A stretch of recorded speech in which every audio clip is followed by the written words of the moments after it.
नमस्कार, आप देख रहे हैं इंडिया खबर 24 और मैं हूं आपके साथ नेहा परिहार।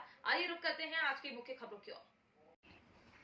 दिव्य ज्योति जागृति संस्थान द्वारा जेल ग्राउंड में 7 दिवसीय श्रीमद् भागवत कथा ज्ञान यज्ञ का आयोजन 15 से 21 नवंबर तक किया जा रहा है, जिसको लेकर प्रेस कॉन्फ्रेंस का आयोजन नारी विकास समिति कार्यालय में किया गया। समिति के द्वारा बताया गया कि 14 नवंबर को मंगल कलश यात्रा सुबह 10 बजे से कथा स्थल से प्रारंभ होकर मुख्य मार्ग से होते हुए पुनः कथा स्थल पहुंचेगी। कथा व्यासक विदुषी सुश्री स्वाति भारती जी कथा का वाचन करेंगी। 15 नवंबर को भागवत महात्म्य, 16 नवंबर को विदुर सुलभा प्रसंग, 17 नवंबर को प्रहलाद प्रसंग, 18 नवंबर श्री कृष्ण जन्मोत्सव, 19 नवंबर बाल लीला, 20 नवंबर को गोवर्धन पूजन कंस वध, 21 नवंबर को श्री कृष्ण रुक्मणी विवाह के साथ कथा का समापन किया जाएगा। जिले के नागरिकों से अपील है कि जेल ग्राउंड हनुमान मंदिर के सामने दोपहर 1 बजे से शाम 4 बजे तक श्रीमद् भागवत कथा का आयोजन किया जा रहा है। अधिक से अधिक संख्या में पहुंचने की अपील की गई। इस दौरान दिव्य ज्योति जागृति संस्थान भोपाल आश्रम से स्वामी शारदानंद, स्वामी निर्मलानंद, अर्चना देशमुख, असीम देशमुख,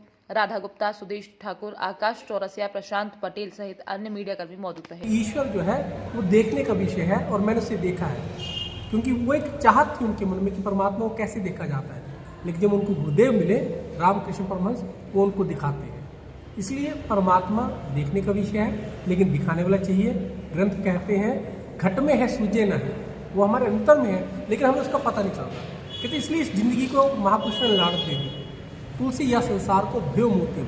तो हमारे तो अगर आंखें हैं, लेकिन अगर मोतियाबिंद आ जाए तो हमें दिखना बंद हो जाता है। इसी प्रकार से जब हमारे आगे माया का एक पर्दा आ जाए तो हमें कुछ नजर नहीं आता। अगर हमें परमात्मा को देखना है तो उस माया के पर्दे को हटाकर उस आँख के द्वारा गुरुदेव की कृपा से अपने भीतर में उस ईश्वर का साक्षात्कार हम कर सकते हैं। और आशुतोष महाराज जी इसी ज्ञान को जन जन तक पहुंचाते हैं और हम कहते हैं कि हमने उस ईश्वर को देखा है और आप उसे। वैसे तो दिव्य ज्योति जागृति संस्थान सभी कथाएं करते हैं, सभी पुराण पे करते हैं, लेकिन जो भागवत महापुराण है सभी ग्रंथों में सार कहा गया है। इसे पंचम वेद भी कहा है। और भागवत पुराण को ना सभी ग्रंथों में श्रेष्ठ इसलिए कहा गया है कि जैसे कि भारतवर्ष में तीर्थ तो बहुत है, लेकिन सभी तीर्थों में श्रेष्ठ प्रयागराज है, क्योंकि वहाँ पे 3 नदियों का संगम है, गंगा, जमुना, सरस्वती, है ना।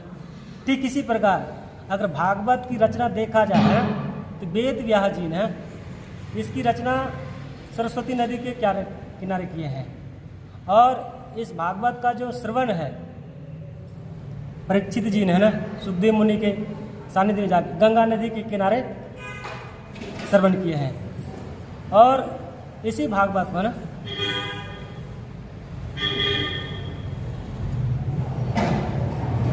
क्या तीनों नदियों का संगम है, इनका जो वाचन है अभी बता रहे लेखनी वेद व्यास जी ने कहाँ किया है, सरस्वती नदी के किनारे। और परीक्षित जी ने सुखदेव मुनि की कृपा से गंगा नदी के किनारे श्रवण किया है।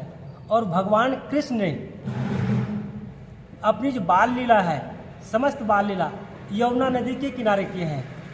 इसलिए ये भागवत सभी ग्रंथों में श्रेष्ठ है और इसे अधिक पुण्य कहा गया है। इसका जो श्रवण करने का लाभ है, पुण्य है, अधिक मिलता है। इसलिए इस ग्रंथों को श्रेष्ठ माना गया है, महान माना गया है। और आप सभी जानते हैं कि भागवत की महत्व अधिक है।